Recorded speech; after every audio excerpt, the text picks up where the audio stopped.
প্রশ্ন আজও একটাই যে আসল তৃণমূল ছাত্র পরিষদ কে, কিন্তু তার উত্তর এখন অধরা। এই অধরা উত্তরের মধ্যেই দুই শিবির তারা আজকে তৃণমূল ছাত্র পরিষদ দিবস পালন করছে। আমি দাঁড়িয়ে আছি বর্তমানে কালীঘাট শিবির যেখানে পালন করবে ক্যাথিড্রাল রোড। আমার ঠিক ডান দিকের যে অংশ সেটা হচ্ছে বাংলা একাডেমির ঠিক সামনে হচ্ছে মঞ্চ করা হয়েছে। মঞ্চের অভিমুখ একদম ধর্মতলার দিকে। আদালতের থেকে নির্দেশের পর শর্ত অনুসারে কালীঘাট শিবির তারা আজকে এখানে 21শে জুলাইয়ের মতো ছাত্র দিবস পালন করছে।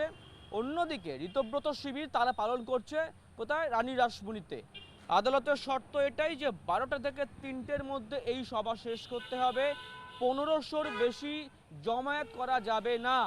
আর এও শর্ত ছিল যে ক্যাথিড্রাল রোডের উল্টো দিকে যে অংশ সেই একটা লেন খুলে রাখতে হবে গাড়ি চলাচলের জন্য, ভলেন্টিয়ারদের নাম্বার দিয়ে রাখতে হবে। সুতরাং আমরা দেখতে পাচ্ছি যে এই রোডটা ইতিমধ্যে ব্লক করা হয়েছে, চেয়ার পাতা হয়েছে।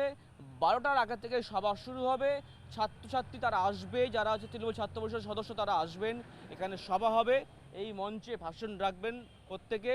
আমরা দেখতে পাচ্ছি ছাত্র সমাবেশ, একই সঙ্গে রাখি বন্ধন উৎসব পালন হবে। অর্থাৎ দুই শিবিরের মধ্যে আসল শিবিরকে তার লড়াই যেমন এখনো বহাল থাকছে।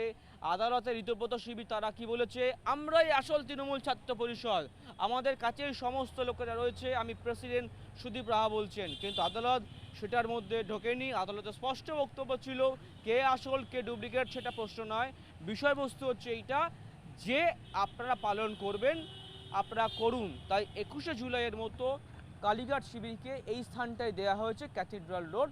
তাই আজকে সেই সভা হবে, 12টা থেকে 3টের মধ্যে আজকে সভা শেষ করতে হবে। পার্থ পলাশ, গণমাংস নিয়োগী, জি 24 ঘন্টা, কলকাতা।